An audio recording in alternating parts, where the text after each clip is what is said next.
शंकर भगवान का श्रृंगार तो आपने देखा, अब वाहन देखो, वृषभ पर आरूढ़ हुए, बैल पर।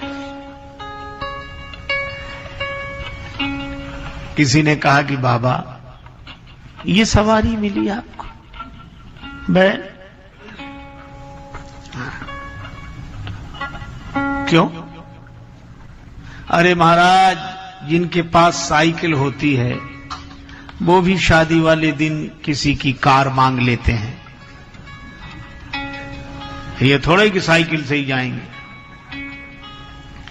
शंकर जी बोले देखो एक बात है, क्या? हम उन लोगों में नहीं है। क्यों? जो मांग कर वर बनते हैं वे 2 दिन बाद बराबर हो जाते हैं। मांगी हुई चीज तो लौटानी पड़ेगी है? और शंकर जी बोले हम तो बराबर वर रहना चाहते हैं। हम आए उस जगह से जो शमशान है, जहां शान हमेशा समान और सबकी शान समान। और फिर बेचारा बैल भी क्या सोचेगा कि वाह भोले बाबा, रोज के लिए हम थे और मौके पर हम ही बदल दिए गए। हमारा तो ये जो बैल है बस यही बैल है, यही ठीक है। अच्छा बाबा, यह तो ठीक है, व्यवहारिक संकेत बड़ा सार्थक है कि अपने साधनों में ही संतुष्ट रहें। एक संत का वचन है, प्राप्त को ही पर्याप्त समझो। प्राप्त को पर्याप्त समझने वाला कभी परेशान नहीं होता। परेशान तो वह होता है कि जो प्राप्त को पर्याप्त नहीं समझता। और मन का एक स्वभाव है, प्राप्त की उपेक्षा, अप्राप्त की कामना, यही मन का स्वभाव है। इसीलिए यह कभी तृप्त नहीं होता। और वही बात शंकर जी प्रसन्न है। अच्छा यह तो ठीक है, लेकिन दूसरा संकेत क्या है? कि दूसरा संकेत यह है कि यह जो वृषभ है यह धर्म का स्वरूप है। श्रीमद् भागवत के महा प्रकरण में वर्णन आता ही है, यह वृषभ धर्म का रूप है। महाराज परीक्षित को तो शंकर जी बैल पर ही बैठते। इसका अर्थ है कि संसार से संबंध जोड़ने जब चलो तब धर्म पर आरूढ़ होकर ही चलो, धर्मारूढ़ होकर चलो। धर्म का त्याग कभी मत करो, धर्म के अनुसार चलो। शंकर जी बैठ गए बैल पर और मानो हम लोगों को उपदेश दिया कि संसार से संबंध जोड़ो पर रहना धर्म पर ही आरूढ़, धर्म का त्याग मत करना, फिर संसार से संबंध जोड़ो, कोई बात नहीं।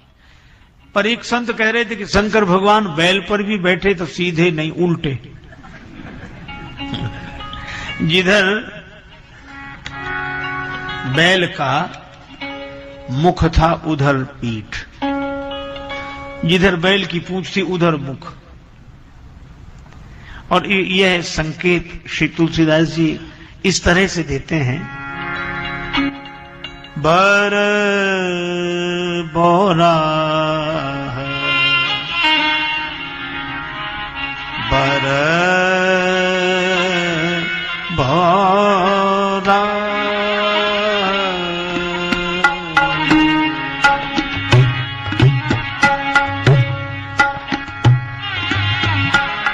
बोरा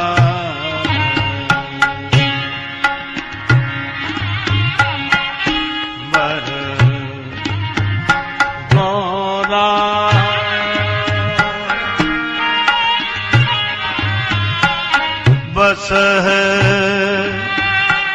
असवारा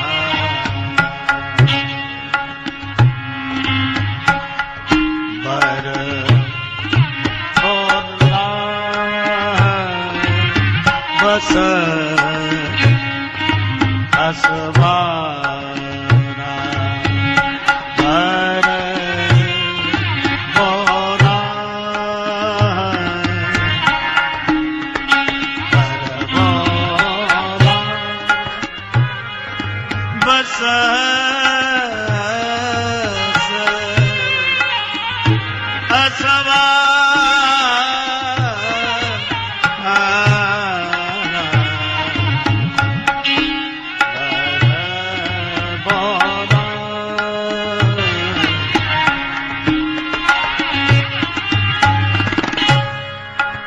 बरबौरा बरबौरा बरबौरा बौरा बौरा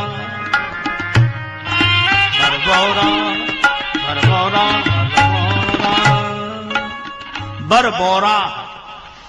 ये बर बावला है, बैल पर बैठा है, तो बैल पर बैठना होने से थोड़ी कोई बावला होगा। पर व्यंग यह है कि बैल पर भी ठीक बैठना नहीं है, उल्टा बैठे। तो किसी ने शंकर भगवान से कहा कि बैल पर उल्टे बैठे हो, बड़ी लंबी यात्रा है, कैसे पहुंचोगे? शंकर जी बोले हम चाहे जैसे बैठे, चलना तो बैल को है, चलेगा तो वह, हमें थोड़ा ही चलना है। सो तो ठीक है, लेकिन उल्टे क्यों बैठे, उलट कर क्यों बैठे? शंकर जी ने कहा देखो एक बात है। क्या बात? यह है उलटकर बैठने का आशय यह है कि धर्म पर आरूढ़ हुए हैं, तो धर्म से जुड़ने के बाद तो जीवन उलटना ही चाहिए। अगर पहले ही जैसे बने रहे तो धर्म से बैठने का फायदा ही क्या हुआ? उलटना है, हमारा मन उलट जाए, जगत से जगदीश की ओर मुड़ जाए, यही तो धर्म पर बैठकर उलटना है, अपने जीवन को बदलना है। अच्छा यह तो ठीक है। और दूसरा, शंकर जी बोले हमें उलटकर ही बैठने की आदत है। उलटकर बैठना क्या? अंतर्मुखी दशा में रहना ही उलटकर बैठना है। हम लोग जब उलटते हैं तो इधर जाते हैं, पलटते हैं तो इधर आते हैं। उलटकर, उलटकर बैठना है। दिल में दिलदार सही, अखियां उलटी करता है चितइये। चरणदास गुरु कृपा कीनी, उलट गई मोरी नैन पुतरिया। वृत्ति इधर हो गई तो उलट कर बैठ गया, अपने स्वरूप में बैठा हूं। आहा, निजानंद मस्ती में मैं झूमता हूं, कहां कौन कैसा न मैं पूछता हूं। खिले हैं जमाने में गुल रंग बिरंगे, मिसाले भंवर हो के मैं गूंजता हूं। न जीने की इच्छा न मरने की चिंता, कजा से निडर हो के मैं घूमता हूं। पर मिली हैं जिनसे ये बेहद निगाहें, पकड़ उनके कदमों को मैं चूमता हूं। हुआ मुक्त सबसे बड़ी खुश नसीबी, फकीरी खजाने को मैं लूटता हूं। संत कबीरदास जी कहते हैं, बैठे ठाड़े परे उताने, कहें कबीर हम वही ठिकाने। इसी को श्री तुलसीदास जी कहते, शंकर सहज स्वरूप सम्हारा। यही उलटकर बैठना। तो ज्ञान की दृष्टि से उलटकर बैठना स्वरूपस्थ होना, धर्म की दृष्टि से उलटकर बैठने का अर्थ जगत से जुड़ी हुई वृत्ति परमात्मा से जुड़ जाए, अनीति से जुड़ा हुआ मन नीति से जुड़ जाए। और भक्ति की दृष्टि से उलटकर बैठने का अर्थ यह है, शंकर जी ने कहा कि बारात में भगवान विष्णु हैं,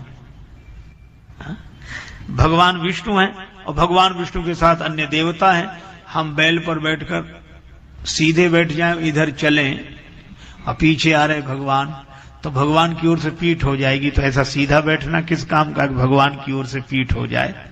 फिर बोले हम उल्टे ही बैठेंगे, जगत की तरफ से भले ही पीठ रहे, भगवान तो दृष्टि में रहे, दृष्टि में भगवान रहे।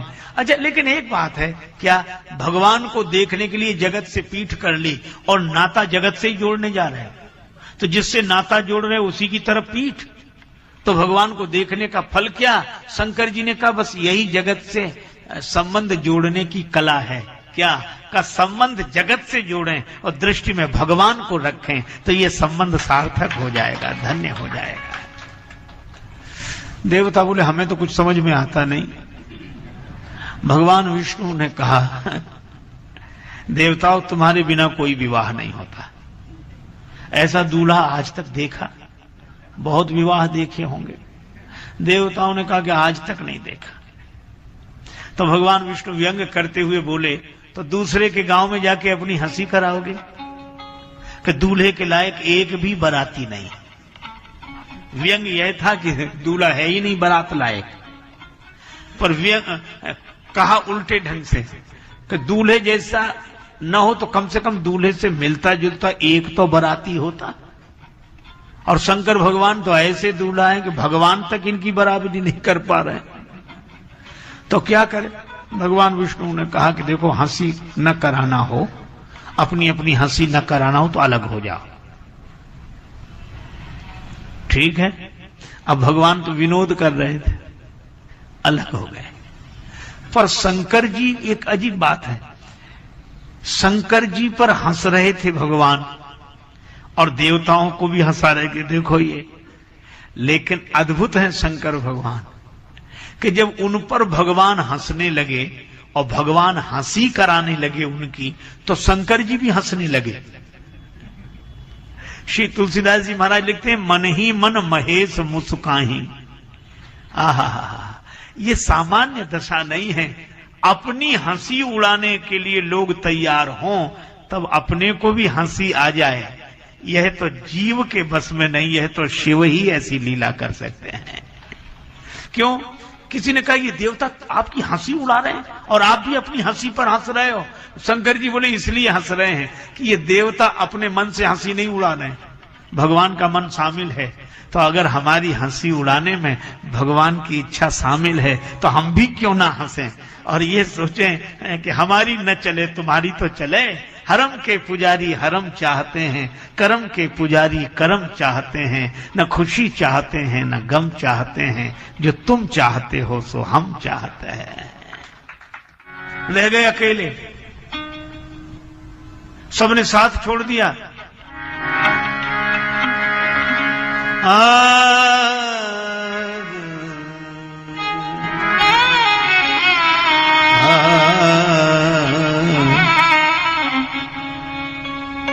बाराती तो एक भी नहीं बचा, सब देवता अलग हो गए। शंकर जी कोई बोले कोई बात नहीं, भगवान की अगर यही इच्छा है तो हम अपने बारातियों को बुला लेते हैं। भृंगी ही प्रेम सकल धन तेरे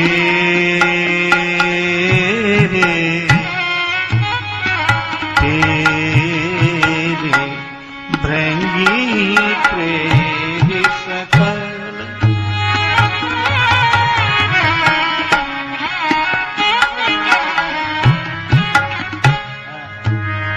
नाना बहन नाना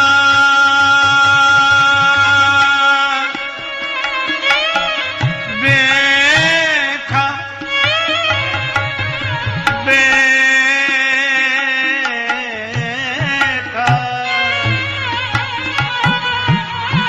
बिह से शिव समाज निज देखा प्रेमी सकल। रंगी प्रेमी सकल दान, प्रेमी सकल प्रेमी सकल प्रेमी सकल। आज्ञा हुई बुलाओ हमारे जमातियों को। अब शंकर जी के जमाती इकट्ठे हुए। अच्छा एक बात और है, शंकर जी में और लोगों में एक ही अंतर है। वैसे तो सबके साथ आदमी रह लेता है, पर रिश्तेदारी का मामला है, बारात में छांट छांट के ले जाता है कौन ले जाने लायक है कि नहीं। और कोई ऐसी वैसे उसके भैया तुम यहीं रहो, तुम तो रह दो, काहे करो नहीं आप। पर शंकर जी की बात देखो, हम लोग सही सही ढूंढ कर ले जाते हैं और शंकर जी जितने गलत गलत है सबको ढूंढ ढूंढ के लाते हैं। आओ तुम भी चलो। जितने बेचारे अपंग विकलांग, बल्कि यूं कहो कि जो पूरे हैं उनको तो सभी ले जाते हैं, पर अधूरों को तो अपने साथ शंकर जी ही ले जाते हैं कि तुम भले ही अपूर्ण हो पर हो तो हमारे। बस यह शंकर भगवान की उदारता है कि अपने संबंध के कारण, और भगवान की भी इच्छा यही है। और इसीलिए अब शंकर जी के जमाती भूत प्रेत, अच्छा कभी कभी लगता है भूत कौन, जो मरने के बाद बना। मरने के पहले कोई भूत बन ही नहीं सकता। ये भले ही कहे कैसा भूत की तरह आ रहा है, भूत की तरह हो सकता है, पर भूत तो मरने के बाद ही। और हमें कभी कभी लगता है कि शंकर जी के जमाती तो ये संत महापुरुष हैं, ये मरने के बाद ही बने हैं, बिना मरे बन ही नहीं सकते। अरे मरने की बात जाने तो श्राद्ध तक कर चुके, मर गए। और कितनी अद्भुत बात है, शंकर जी की जमात में तो वही शामिल हो सकता है जिसका अहंकार मर गया हो। जिस कुल जाति जहां जन्म हुआ था वहां से मर गए, और मरने के बाद ही बने, मरते नहीं तो बन ही नहीं सकते थे। अवसर है अनमोल काम कुछ ऐसा कर जा, पाकर गुरु से ज्ञान यार मरने से पहले मर जा।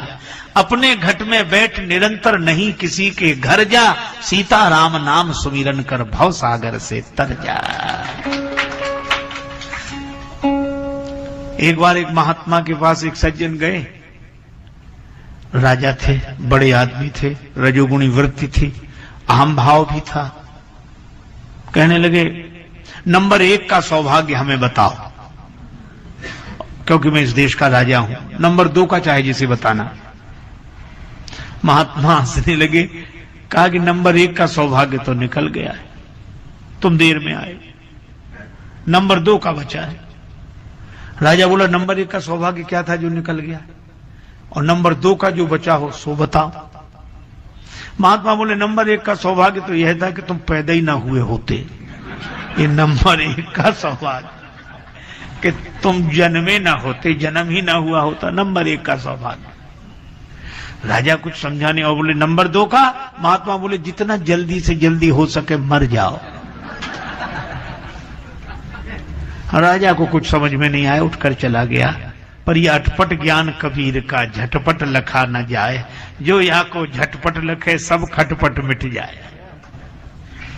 और अर्थ यह था कि परम सौभाग्य तो यह था कि यह अहंकार पैदा ही न हुआ होता। दूसरा सौभाग्य यह है कि अहम रह जाए, ये अहम का आकार छूट जाए। चिदानंद रूपः शिवोहम शिवोहम मनोबुद्धि अहंकार चित्तानि नाहम। मस्त राम मुर्दों से बोले हमको कुछ बतलाओगे, मुर्दों में से एक मुर्दा बोला मर जाओ सुख पाओगे। अच्छा, नदी में जब डूबता है जिंदा आदमी डूबता है, मुर्दा कभी डूबता ही नहीं। और हमारे तुलसीदास जी ने तो और अद्भुत संदेश दिया कि मुर्दा डूबता नहीं, और मुर्दे को कोई बैठ जाए मुर्दे पर तो मुर्दा उसे भी नहीं डूबने देता, पार लगा देता है। तुलसीदास जी ने तो जमुना जी पार ही कर ली मुर्दे पर बैठ के। और कितनी अद्भुत बात है, मुर्दे पर बैठकर जमुना जी पार कर ली तुलसीदास जी ने। और मानो संदेश दिया कि जिसका अहंकार मर गया, अगर उसका आश्रय तुम ले लोगे तो तुम भी भवसागर से पार हो जाओगे। जिसका अहंकार, और जिसका अहंकार मर जाए वही शंकर जी का जमाती। अच्छा, ये आए कैसे? अब तुलसीदास जी बड़ा विचित्र वर्णन करते हैं। को मुखहीन विपुल मुख काहू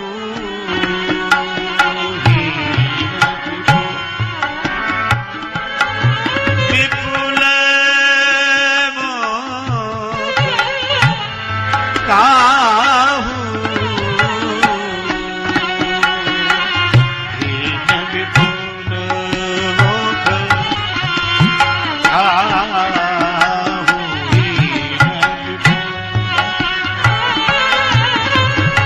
मुख पद को बहुपद बाहु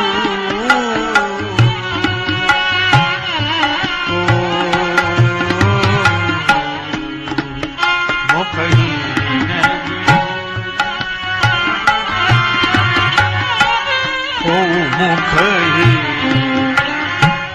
को मुखहीन विपुल को मुखहीन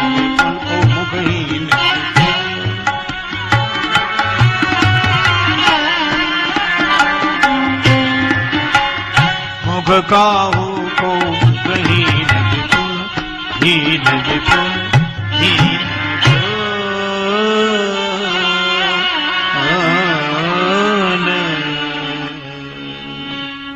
अब शंकर जी के जमाती आए। कैसे? कुछ ऐसे हैं जिनके मुख ही नहीं है।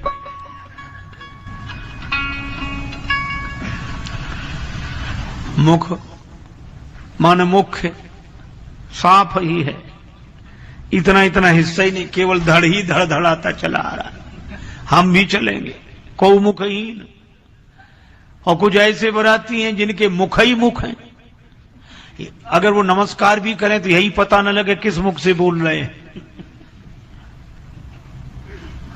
बिना हाथ पांव के भगवान जाने कैसे आए होंगे, लुढ़कते के उड़ते। और बहुपद बाहु, किसी के बहुत से भुजाएं, बहुत से पांव। भूत प्रेत तो ऐसे होंगे, पर तुलसीदास जी रहस्यात्मक संकेत यह करते हैं कि हमारे साधुओं में भी ऐसे ऐसे लोग हुए हैं। मुखहीन का अर्थ जो मौन है, मौन है। क्या कहें, का कहिए कहते न बने कछु, जो कहिए कहते ही लजाइए। मौन हो गए, उसको समझा जा सकता है, कहा नहीं जा सकता, वह वाणी का विषय नहीं है। हम कैसे कहें?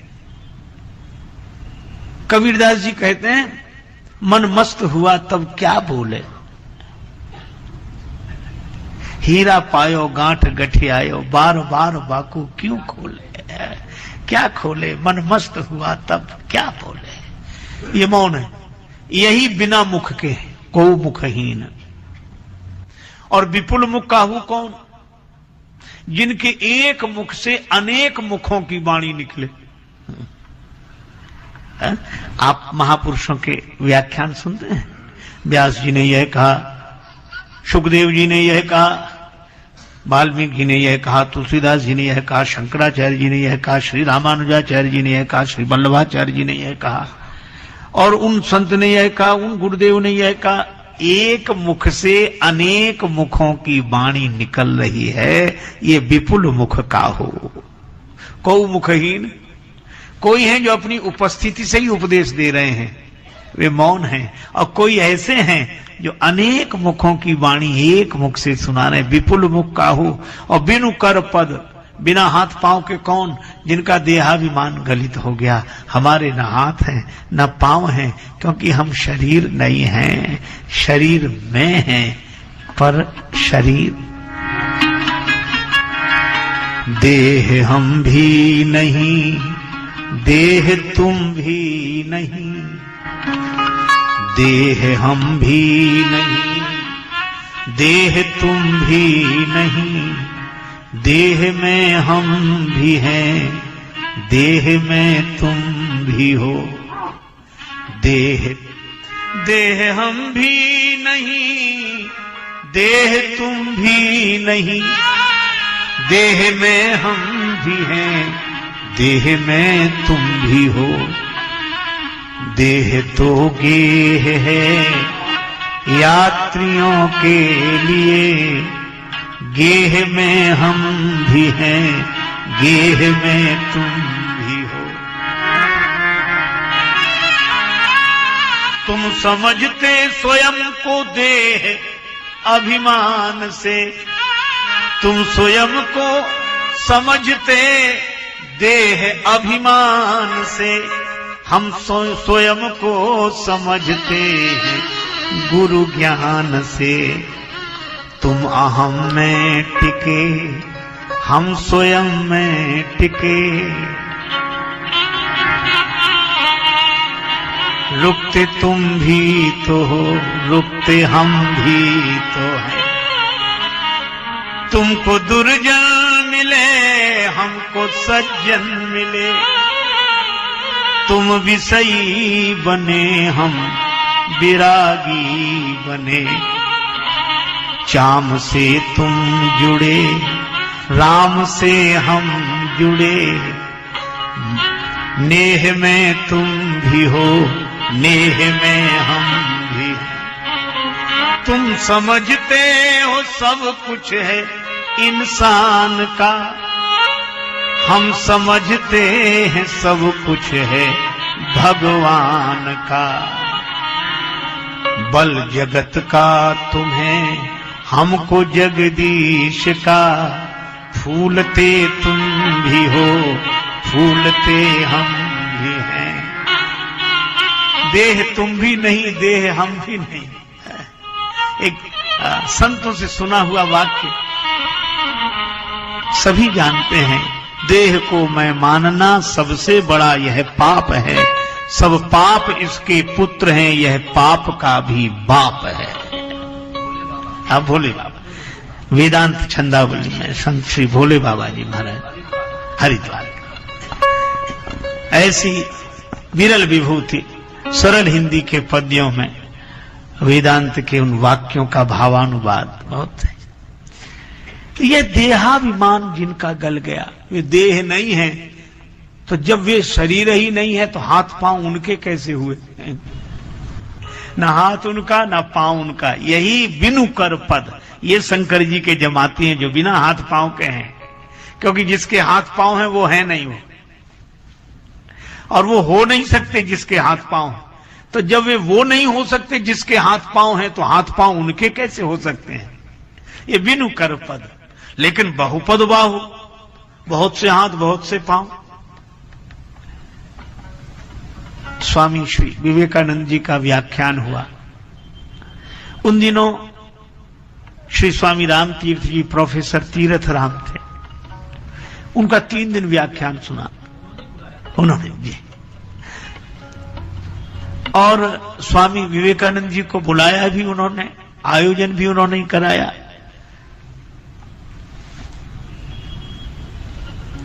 धर्म कर्म योग भक्ति योग पर व्याख्यान 2 दिन हुआ, पर उनका तो संस्कार ज्ञान का था। ज्ञान योग पर जब व्याख्यान स्वामी विवेकानंद जी का हुआ तो प्रोफेसर तीर्थ राम अभिभूत हो गए।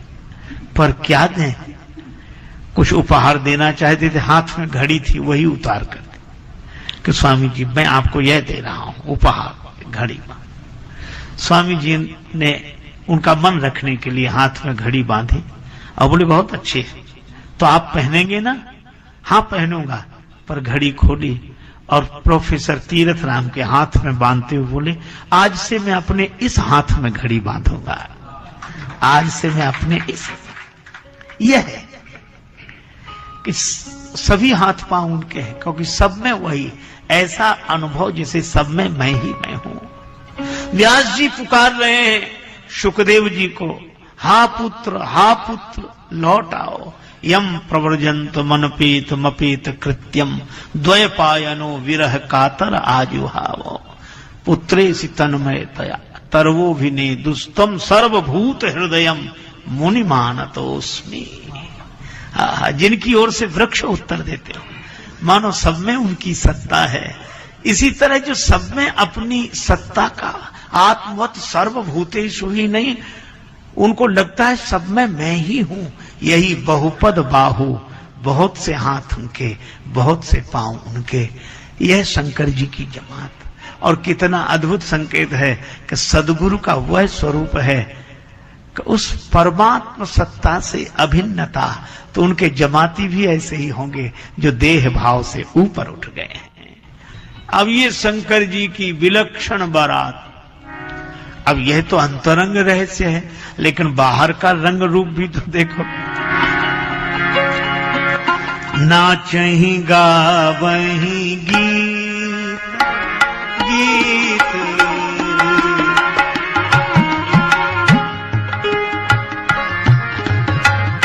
परम तरंगी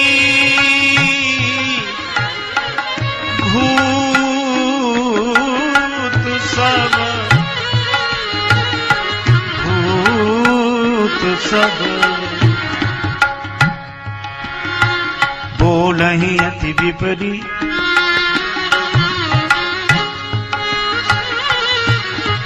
बोलहि वचन विचित्र विधि। नाचहि गावहि गीत गावहि गीत गावहि गीत।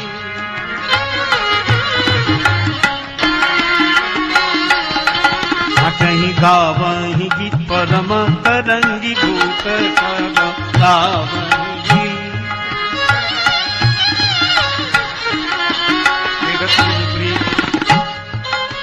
बोलई बचन विचित्र विधि गावई गीत, नाचे गावई गीत, नाचे गावई गीत, नाचे गावई गीत। नाचते हैं, गीत गाते हैं, परम तरंगी भूत सब देखत आति विपरीत, देखने में बड़े प्रतिकूल समझ में आते हैं। बोलई बचन विचित्र विधि। अब ये भूत, हे भगवान, एक सज्जन बोले कि भूत होते हैं?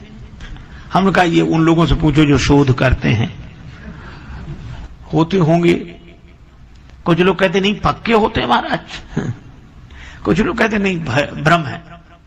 पर देखे चाहे भले ही कम लोगों ने हो, पर प्राय डरते सब है। एक सज्जन तो कह रहे थे अरे कुछ नहीं होता भूत, भय का, मन की भावना है, भय का भूत है, लेकिन ये चर्चा ही बंद करो, काहे करते हो? जब है ही नहीं तो फिर चर्चा काहे को शुरू रहे चाहे बंद रहे।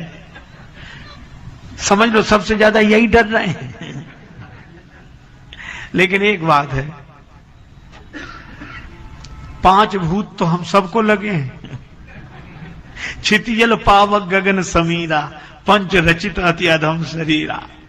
ये 5 भूत हैं। हमारे गुरुदेव कहते थे कि सदगुरु से प्रार्थना करने, सदगुरु 5 भूत उतारो। ये जो भूतों का अभिमान, अजय भूत जिसे लग जाए, आदमी दूसरा होता है लेकिन बोलता वो है जो लगा होता है। तो जैसे भूत किसी को लग जाए तो भूत बोलता है, पर वाणी उसकी होती है। इसी तरह हम लोगों को जब ये देहाभिमान लग जाता है तो हम होते तो ब्रह्म हैं, पर भूत बोलने लगते हैं इससे, ये भूत। और गुरुदेव जब झाड़ फूंक करते हैं तब उतरते हैं ये। शंकर जी कहते ये भूत ही प्रेत है, मानो झाड़ फूंक करा नहीं आए। शंकर जी ने कहा चलो। और सचमुच ये है कि ये देहाभिमान का भूत तो गुरुदेव के मंत्र से ही जाएगा और कोई उपाय नहीं। सदगुरु वैद्य वचन विश्वासा। अब ये विचित्र जमात शंकर जी की विलक्षण बारात आई हिमांचल राज की नगरी में। अब राजा की बेटी का विवाह, चारों तरफ मंगलमय उत्सव, स्वागत समिति बनाई गई थी। कुछ विशिष्ट जनों ने अपना नाम प्रमुख रूप से लिखवाया था, स्वागत हम करने जाएंगे, हम करने जाएंगे, हमको भेजा जाए, हम विशेष हैं। बाकी के लोग बोले मन होता तो भी नहीं जा सकते थे क्योंकि विशेष लोग जाएंगे इसमें, वो बेचारे जा नहीं सके महाराज। अब शंकर जी की बारात आई तो जो बड़े बड़े लोग थे सवारियां लेकर आए स्वागत करने के लिए, और छोटे छोटे बालक आए तमाशा देखने के लिए। बच्चों को तो यही चाह होता है कि बारात कैसी, दूल्हा कैसा, कितने घोड़े, कितने हाथी, तमाशा क्या क्या। वो आए बेचारे तमाशा देखने, और जो उन्होंने भगवान विष्णु को देखा, देवताओं को देखा, तो उन्हीं की तरफ देखने लगे। अब बच्चे इशारा करने लगे भगवान विष्णु की तरफ कि ये दूल्हा होगा, और देवताओं की तरफ भी थोड़े से बाराती आए हैं, ये इतने यही है बस। पर भगवान विष्णु तो बड़े विनोदी, मुस्कुराकर बोले इनमें ना कोई दूल्हा है ना कोई बाराती। फिर आप लोग कौन? बोले हम भी तुम्हारी तरह बारात देखने आए हैं। अब तो स्वागत करने वाली पूछे तो और बाराती, तो इशारा कर दिया बालकों को, उनको जिधर शंकर जी की जमात थी कि बारात दूल्हा तो उधर है, देखो। अब स्वागत के लिए उत्सुक लोगों ने कहा किधर है, अभी देखते हैं। और जो उधर देखा, हे भगवान किसकी हिम्मत जो कहे पधारिए आपका स्वागत है।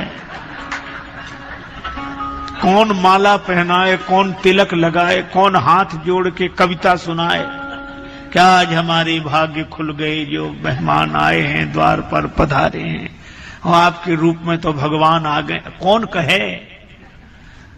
वहां भगवान, हाँ पधारो हमारे देश, कैसे कहें। हे प्रभु, उन लोगों की तो कहे कौन, सवारियां भाग गई, हाथी घोड़े प्राण बचा के भाग रहे हैं। बिडरी चले वाहन सब भागे, सब भाग गए। अब जब वाहन भागे तो वो गिर गए, वो स्वागत करने जो आए थे। धम्म से नीचे गिरे और खड़े हुए तो ऐसी बुरी हालत को वो धूल नहीं झड़ा सकते थे, कांप रहे थे खड़े खड़े, क्योंकि उधर देखें इधर देख ही नहीं रहे थे और कांपे। और सबसे अधिक भयावह स्थिति तो तब निर्मित हुई जब बिना सिर के बाराती ने पूछा कि ठहरने का कहां इंतजाम है। हे भगवान, बिना सिर का बाराती पूछे ठहरने का कहां इंतजाम है। अरे राम राम, कांप गए बेचारे, लगभग चीखते से बोले चाहे जहां ठहर जाओ, आपको कौन ठहरा सकता है, दूर से ही जनवासा बताएं। बारात तो उधर गई। अब बालकों का हाल सुनो, बेचारे चीख कर भागे। अब बालक देखे पीछे, भागे आगे, ठोकर लगे, फिर गिरे, फिर भागे। घर पहुंचे, माता पिता ने पूछा, उन्होंने समझा कि खुशी से आए हैं, भागते दौड़ते आए हैं, उत्साह पूर्वक आए कि ऐसी बारात, ऐसा दूल्हा, ऐसे घोड़े हाथी। तो माता पिता पूछने लगे बारात कैसी है, दूल्हा कैसा है। अरे इतने हाँफते हुए आए, इतनी खुशी में दौड़ते हुए। बालक हाँफ बोले हम हाँफ नहीं रहे, कांप भी रहे हैं। तो ये बारात कैसी, दूल्हा कैसा। बालक बोले ये सब बाद में बताएंगे, पहले घर का दरवाजा बंद करो। अगर एक भी बाराती आ गया तो पूरी नगरी की कुशलता नहीं है।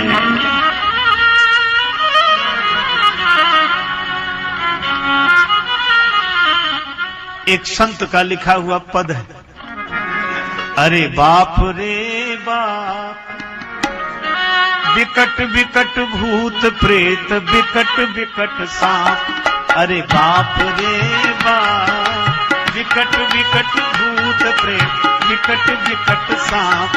अरे बाप रे बाप।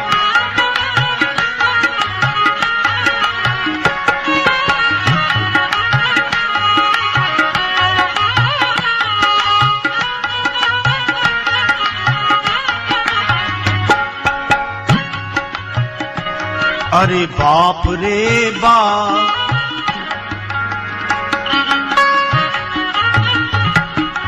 कैसन कैसन भूत प्रेत, कैसन कैसन सांप। अरे बाप रे बाप। पूरब की बोली कैसन कैसन, भोजपुरी और पूर्वी बोली का मिश्रण है इस गीत में। कैसन कैसन माने कैसे कैसे, कैसे कैसे भूत प्रेत, कैसे कैसे सांप। कैसन कैसन भूत प्रेत, कैसन कैसन सांप। विकट विकट भूत प्रेत, विकट विकट सांप। अरे बाप रे बाप, विकट विकट सांप। अरे बाप रे बाप।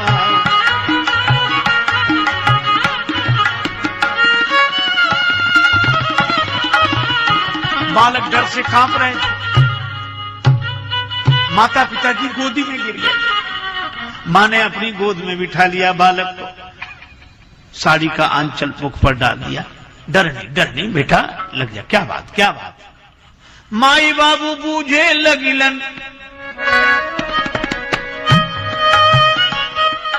माई बाबू बूझे लगिलन, अचरा से झांप। अरे बाप रे बाप, विकट विकट भूत प्रेत, विकट विकट सांप। अरे बाप रे बाप।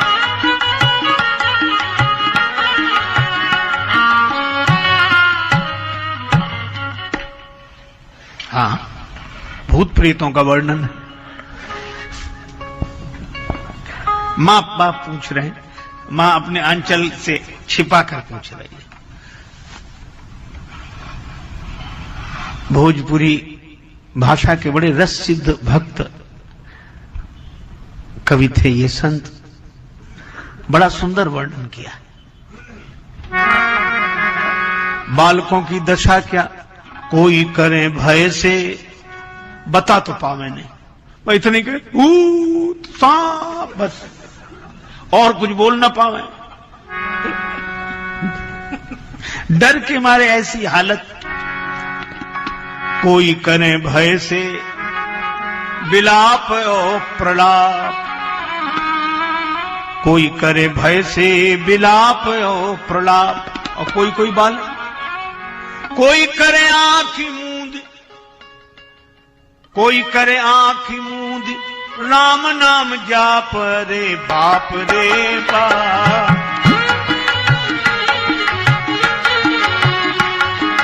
विकट विकट भूत प्रेत, विकट विकट सांप, अरे बाप रे बाप।